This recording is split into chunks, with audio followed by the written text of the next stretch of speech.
Hello, আসসালামু আলাইকুম। সবাইকে স্বাগতম এলকেন টেকনোলজি ইউটিউব চ্যানেলে। আমি লোকমান। আজকে আপনাদের জন্য নিয়ে এসেছি স্যামসাং গ্যালাক্সি F17 এর ফুল রিভিউ আর ডিজাইন, পারফরমেন্স, ক্যামেরা সব থাকবে আজকের এই ভিডিওতে। চলুন বেশি কথা না বলে শুরু করা যাক আজকের এই টিউটোরিয়াল ভিডিওটা। প্রথমে যদি আমরা ওই ফোনের ডিজাইনটার কথা বলি, ডিজাইনটা বেস্ট আগের মতনই রাখছে তারা। তারা কোনো পরিবর্তন করেনি। যদি আমরা ব্যাকপ্যানের কথা ব্যবহার করি, ব্যবহার করেছে গ্লাস ফাইবার, সাইড ফ্রেমেও বেশ শক্তপোক্তই। তো ওই ফোনের যদি আমরা এখান থেকে ডিসপ্লে সেকশনে আসি, ডিসপ্লেতে ব্যবহার করেছি 6.7 ইঞ্চি একটি সুপার অ্যামোলেড ডিসপ্লে, যেখানে আপনারা 1100 নিট ব্রাইটনেস পাবেন।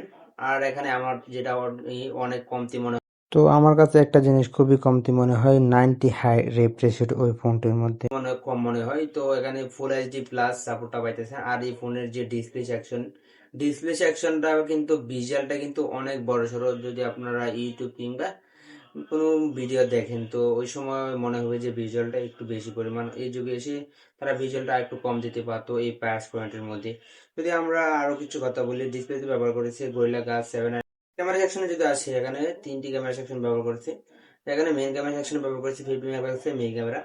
আর যেখানে প্রাইমারি ক্যামেরা ব্যবহার করা হয়েছে 5 মেগাপিক্সেলের প্রাইমারি ক্যামেরা। আর একটি ম্যাক্রো ক্যামেরা হিসেবে ব্যবহার করেছে 2 মেগাপিক্সেল ক্যামেরা, যেটা দিয়ে আপনারা সর্বোচ্চ 2K 30 এফপিএস ভিডিও রেকর্ড করতে পারবেন। ভিডিও কোয়ালিটি মোটামুটি ভালো। তো এই প্রাইস পয়েন্টে আর একটু ভালো করতে পারতো, যেখানে ভিডিও যদি করেন তো কোনো ভাইব্রেট করে না আর কি। ছবির কালারও সেরকম কোনো ভাইব্রেট করে না, ছবি মোটামুটি ভালোই আসে, যেটা আর কি অরিজিনালি আপনারা পাবেন। তো অনেক ক্যামেরাতে দেখা যায় আর কি ছবিটা তোলার পর একটু কালার করে আর কি, তো ওইটা ন্যাচারাল পাওয়া যায় আর কি।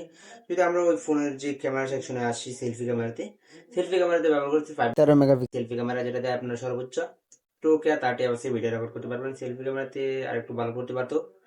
মোটামুটি এই প্রাইস পয়েন্টে ক্যামেরা নিয়ে আমাকে এতটাও হতাশ করে না। যদি আমরা পারফরমেন্সের কথা যদি বলি, এখানে 5nm SNOS 1330 এর চিপসেট ব্যবহার করেছে। ওএস ভার্সন অ্যান্ড্রয়েড 15 ওই ফোনটি রান করতেছে, যেটা বাংলাদেশে দুটি ভেরিয়েন্টে লঞ্চ হয়েছে। 6128, যেটা বাংলাদেশে প্রাইস রাখা হইতেছে 22,500 টাকা।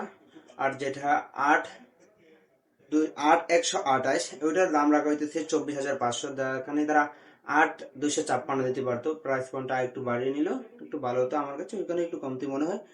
তো পারফরমেন্সের দিক থেকে যদি কথা বলি, তো আপনারা মোটামুটি যদি চান গেম প্লে করবেন, তো হাই কোয়ালিটি দিয়ে গেম প্লে করতে পারবেন না। মিডিয়ামে গেম প্লে করলে আমার কাছে মনে হয় ভালো। তো কল অফ ডিউটি যদি আপনারা চান হাই কোয়ালিটিতে গেম খেলতে পারেন, চাইবেন আর কি, তো ওইটা আপনার জন্য না ওই ফোনটা। তো ওই ফোনে যদি ব্যাটারি সেকশন আসি, 5000 mAh এর ব্যাটারি ব্যবহার করেছে, লিথিয়াম পলিমারের। তো এখানে 25 ওয়াটের চার্জারটা ব্যবহার করছে। তো এখানে একটু কমতি মনে হয়, তারা আর একটু বেশি আগাতে পারতো চার্জারের দিক দিয়ে, একটু কম মনে হয়। তো আজকের ভিডিওটা এই পর্যন্ত। আমার চ্যানেলে যারা নতুন, অবশ্যই চ্যানেলটি সাবস্ক্রাইব করবেন। আর আমার পেজ হলে পেজটি ফলো করে রাখবেন। আর এই টিকটক হলে টিকটকটি ফলো করে রাখবেন নেক্সট ভিডিও পাওয়ার জন্য।